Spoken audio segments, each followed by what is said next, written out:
والله نبدأ نعرف روحي. أمل العش، مهندسة في مجال هندسة الطاقة، دكتورة في مجال هندسة الطاقة زادة، تو أستاذة مساعدة في اختصاص الفيزياء في المعهد التحضيري للدراسات الهندسية بصفاقس.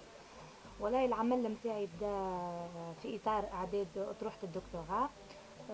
خدمت العوامل الأولى متاع في إعداد في الدكتوراه متاعي على الجانب النظري، وديما قعدت ناقصني الجانب التطبيقي. وفي إطار هذايا كان حلم إني نحاول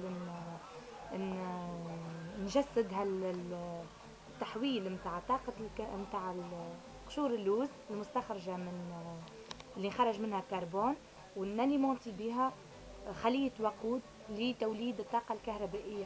وقد تم هذا بنجاح عام 2011، وقمت بزيارة الصين لجامعة تيانجين، وقعدت غاديك 6 شهور وقمت بالعمل هذايا، وحققت هالإنجاز العلمي. ومنه قارنته بديكربون اخرين مستخرجين من الفحم الحجري، وقد تم اثبات انه البيرفورمانس اللي لقيتها مره ونص خير من لي كربون اللي مستخرجين من الطاقات لي زينيرجي فوسيل كيما الفحم الحجري والنفط اتسيتيرا. والعمل هذايا موقفش معناها حتى بعد اتمام الدكتوراه، يعني ما زلت مواصله في البحث العلمي. وليت بون توا الخدمه نتاعي معناتها ولات على اوتر تيب دو بيلا كومبستيبل، خليه وقود واحده اخرى اسمها اس او اف سي، سوليد اوكسايد فيول سيل. وهذه البيلا معروفه اني تستحمل برشا انواع نتاع وقود، منها الوقود الغازو، وبعد كي يعملوا ميلانج ما بين لي غاز.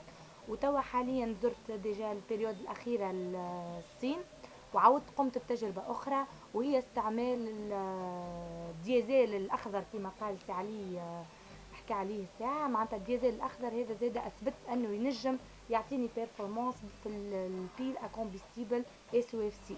وإن شاء الله سي علي قال جمعتين أخرين باش يستضيفنا وتو نحكيو أكثر على البحث العلمي هذايا. شكرا.